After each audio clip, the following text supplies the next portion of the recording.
Hey there, Christopher Thunder here from the world's dirtiest workshop.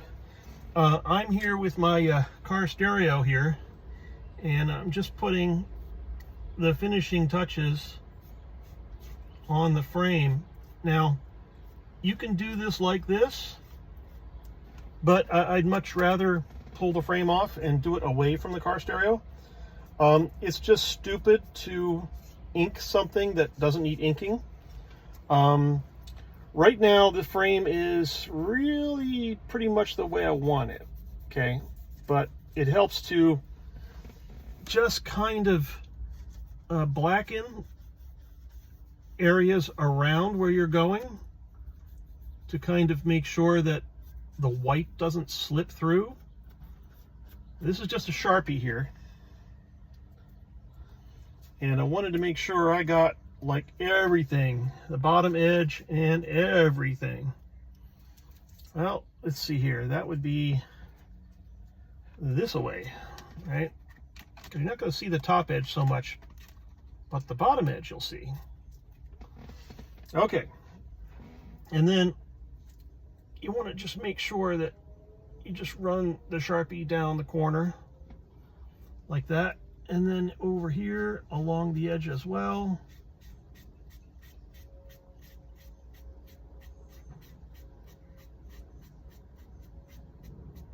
Don't slip up and paint your Atoto with your Sharpie.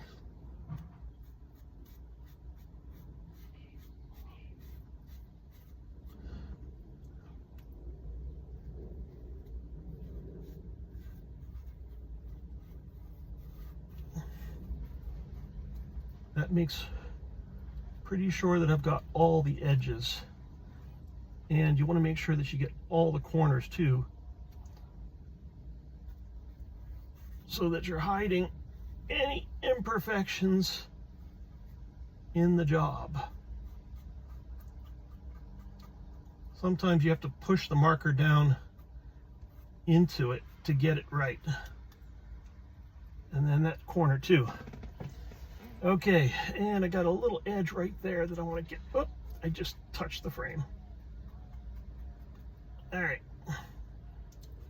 Nobody's going to see that. Let's be extra careful. There we go. Okay, so that just wiped up with my finger. Now we're going to see if this thing fits. So I want to make sure that the inside frame is kind of stuck pretty much where it needs to be. This side is a little loose, and that's okay. Make sure it's high enough. And then we're going to set it on top directly, right where it should be on the clips. Make sure that you don't pinch your microphone wire.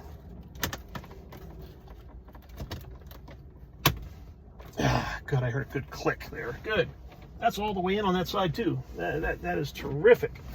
Okay, so that looks like a pretty decent job now for that car stereo. There's a little teeny tiny white spot right there. I got to go back with a Sharpie and get it. Yeah, it just goes to show you that you can miss. If you put your head down low enough, you'll catch it. All that being said, come back with your pry tool and then just work it across. Bring it straight off. The biggest white spot that I've left behind is showing through. The biggest one. Wow. So just dab it. Dab, dab, dab, dab, dab. Dab, dab, dab, dab, dab, dab, dab. Dab, dab, dab, dab, dab. Dab, dab, dab, dab, dab, dab. So white spot there. White spot there. Okay. Looks like there's a little bitty white spot there. And I think we got it all up here. No white spots showing through. No light spots. Pretty sure we got this whole one here.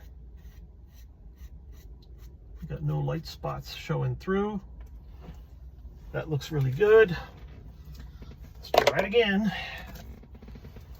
You want to do it right, you got to work at it. See, the frame's falling apart already as it's going in.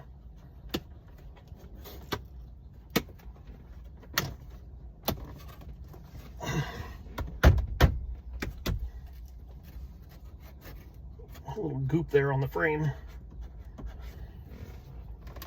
All right, so I didn't get that loud crack that time, but that is perfect. So that is sealed pretty well. There's a little tiny gap on the edge there. It is really small, but you know what? You know, the frame will move a little bit, and that will just fill that in. So there's a little bit of a gap that looks like this at the bottom. You see that Sharpie on my hand. There's a little bit of a gap, and I could get a really thin piece of Sharpie and put it in there, but it's just not worth it. It is not worth it at all, because that is perfect. That's exactly the way that should be. I can reach in there and hit the buttons, which is really nice. And there's a little bit of a gap for my finger to go down there and press the button. Before, the buttons were sitting on the frame. The stereo was too far out, which was really a mess. So I'd much rather have it like this. I've got a good gasket around it, which I just made with some sheet foam. I darkened it with my Sharpie and got it wrong the first time. And I am now thrilled with this. Now, there is one thing. The extension to the rear camera is too short.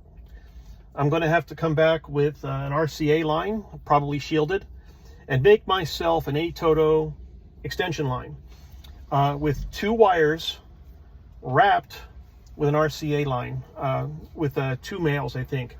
No. A gender changer on one side and a male, and then a male on this side. And I think I found the gender changer in my supply, which is great. So all I got to do is come up with a 6-foot line. I could probably do it with a 3, but I'm going to do a 6-foot line. Instead of running it around where my feet are, I'm going to try and run it under the center console, and then behind the passenger seat and over to the back corner, and then back to the rear camera. This has been quite a go. Really just been insane doing this thing. I'm glad you're watching me, Christopher Thunder from the World's Dirtiest Workshop. I'm showing you how to do perfection, how to really make it look great. And so far I've been very successful with that. I had to take apart the entire rear of the car. So I got the rear door, that's the hatch, all the way down to its basic structure and the hinges. And then the wires were hanging loose from that. I had to remove the wiper unit and the wiper blade and everything. So instead of having a wiper going back and forth, it was just a shaft, and then I pulled the shaft through. Really just crazy install for a Subaru XT Turbo 2013. Just super insane to do this. There are 2 modes for this. There's a reverse mode where you put the car in reverse and you get the lines, the guidelines for your parking needs. And then if you put it in drive, you can go to the Atoto system and you can say, hey, you know, I want a forward camera, a rear facing camera while I'm driving. Okay, so let's take a look at that for a moment. So if I were to go to home and menu and RCam, okay, so that's it right there. Now you have to give it a second and no signal. Now I put in a switch way over here by the fuse box. So now that's on. Okay. I don't want that on all the time. I want that off all the time, unless I want a rear-facing camera that is powered. Because I'm in park right now, and I can put it in drive and still get that rear view on that. So I can drive with that trailer there. That trailer is my trailer, and I can pull that trailer with this car, and I can see my motorbike in that trailer, or my racing tires or whatever.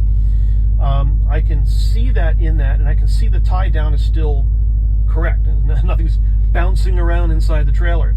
That's what this is for. So while you're driving, if something comes loose and starts bouncing around in your trailer, you can see it. But I don't want that. I want that completely off. So what I'm going to do is I'm going to go back to home, if I can, right? And then I'm going to go over here underneath there and hit the switch. And now that's off. That's totally off. And my phone is close enough that I can actually activate the system. But you may not be able to hear me talk. Thanks for watching me, Christopher Thunder, from the world's dirtiest workshop. Bye-bye.